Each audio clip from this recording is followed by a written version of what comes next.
Le silence du caméléon fait rôder l'angoisse sans dissoudre les spéculations. Ses pairs, anciens présidents de la République, ont déjà vite brisé la gangue de l'indécision. Sini Séfor Dieudonné Soglo dîne à visage découvert avec le candidat unique de l'Union fait la Nation, Adrien Ngwedji. Le nonagénaire Émile Delin Zinso laisse deviner son poulain en faisant porter le maillot de l'UN à son parti, l'UNDP. Kérékou, fidèle à son style, épouse le mystère. Comme le peuple électeur, mis à l'épreuve du choix par la pléthore de candidatures, la légende Kérékou mousse son désir dans la masse. Il en sortira certainement son cheval. L'ancien président n'a certainement pas opté pour le destin du caméléon dont parle La Fontaine dans Le Caméléon et les oiseaux. Un corbeau s'écriait « Vive la couleur noire ». Un caméléon l'entendit et vite noir, il se rendit. Une colombe sur sa branche, un vieux cygne sur son étang de s'écrier aussi « Vive la couleur blanche » et le caméléon de blanchir à l'instant. Le caméléon, toujours leste et docile, se rend tour à tour jaune, vert et gris, pour plaire à la fois au loriot, au périllot et à la perruche. Du blanc au noir, du vert au jaune, l'espèce volatile ne sut contenter personne. La présidentielle propose à l'ancien président une vingtaine de candidatures, une vingtaine de couleurs, sous réserve de la validation des candidatures par la Cour constitutionnelle. Il pourrait être interpellé par deux sublimes bouquets en concurrence pour l'héritage de ses anciens fiefs, notamment dans la partie septentrionale du pays.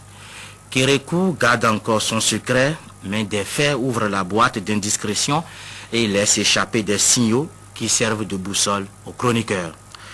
Kérékou s'exile donc dans le nid du silence pour mieux jouer sa carte.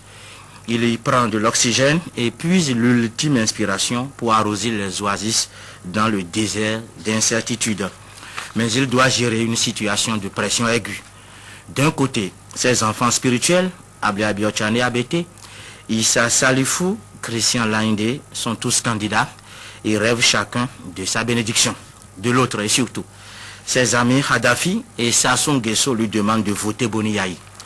Dans quel camp va basculer Kérékou?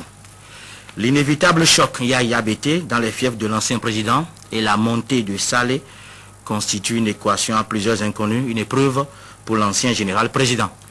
Mais les requêtes du guide libyen et du président congolais ont valeur de pesanteur. Et si l'ancien président échappe à ces données évidentes et tient la main de Ngwedji, son ex-premier ministre, il faut oser y penser. La retraite politique de Kérékou n'aura pas réussi à le mettre à l'abri d'un énième test décisif. Il incarne une mine de réflexes et d'atouts nécessaires pour ne pas chuter dans les profondeurs. La méthode Kérékou mettra dans la balance son poids tout en réglant des détails précieux.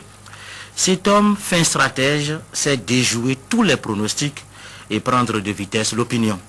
Ces paraboles et allégories en période électorale auront sans doute une ampleur ravageuse. Il est possible que l'homme de paix décide de jouer à fond sa carte du silence et se refuse à libérer la parole précieuse, celle en or quémandée par certains rivaux à la succession de Boni Yayi. En ce mois électoral de février, l'éternel Kérékou peut se mettre en vedette par une irruption électoraliste.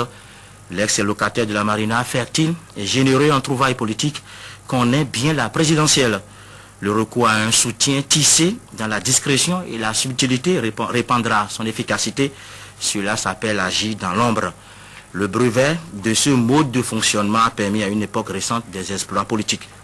Le général Mathieu Kérékou se montre patient dans le choix de son joker et ne se prive pas de la sensation de dérouter les plus pressés. Peut-être, oui, peut-être que pour mieux défendre son candidat, il ne doit jamais dévoiler son nom.